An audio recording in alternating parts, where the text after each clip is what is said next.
Good afternoon. I'm Jeff Garcia. To start, just a little bit about myself is that I was born in Pomona and went to school in Rancho Cucamonga. I do speak Spanish and English, being raised in these areas and just seeing different communities, along with my family, who's primarily from Mexico. I was in the service for 12 years, where I started in the submarine community that's for nuclear engineering and transitioning to intelligence work.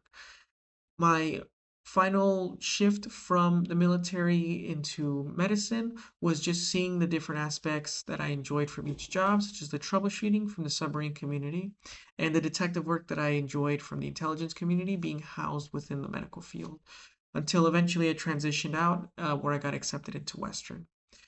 Some of the interests that I do have, besides either playing with my dog or um, more physical activities such as swimming, is technology. I do like how technology is interplaying and working. For the intelligence, for my work as an intelligence officer, we did use artificial intelligence, or we were beginning to implement it with our different systems or technologies that we were already utilizing, as well as even at home building computers or seeing how it works or understanding how different components work. On top of that, I do in just enjoy seeing the different industry policies or understanding how that works, just because it gives you a holistic view of the system so that you can fill in more details later on, that I utilized a lot when seeing which way I wanted to go when I transitioned ultimately out of the service. Arrowhead specifically that I wanted to choose was because of the amount or the robust nature of the different specialties and departments there are.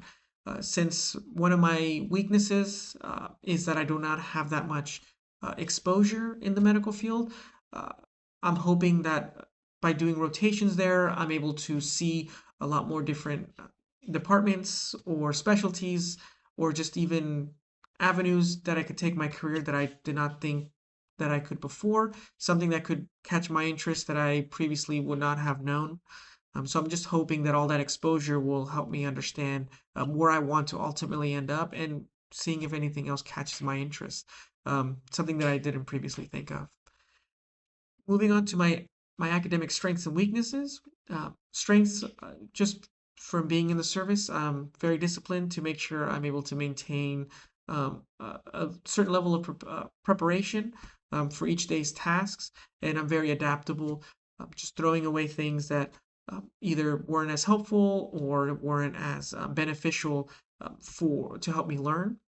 But at the same time, I'm able to reinforce or strengthen things that did. What I am working on is I'm working on improving connecting of different concepts, and what I mean is really understanding the interconnectedness for different organ systems or just for medications. And being in the service, a lot of my learning was hands-on. So utilizing it more in just a pure academic setting is something that is an obstacle that I'm improving, and I'm hoping during rotations, just being exposed to so many different specialties and doctors, seeing how everything connects and relates, will be able to accelerate my understanding and being able to connect it a lot more. Just having that hands-on approach. I, I do appreciate the time you have given for my video, and thank you so much, and I hope you have a wonderful day.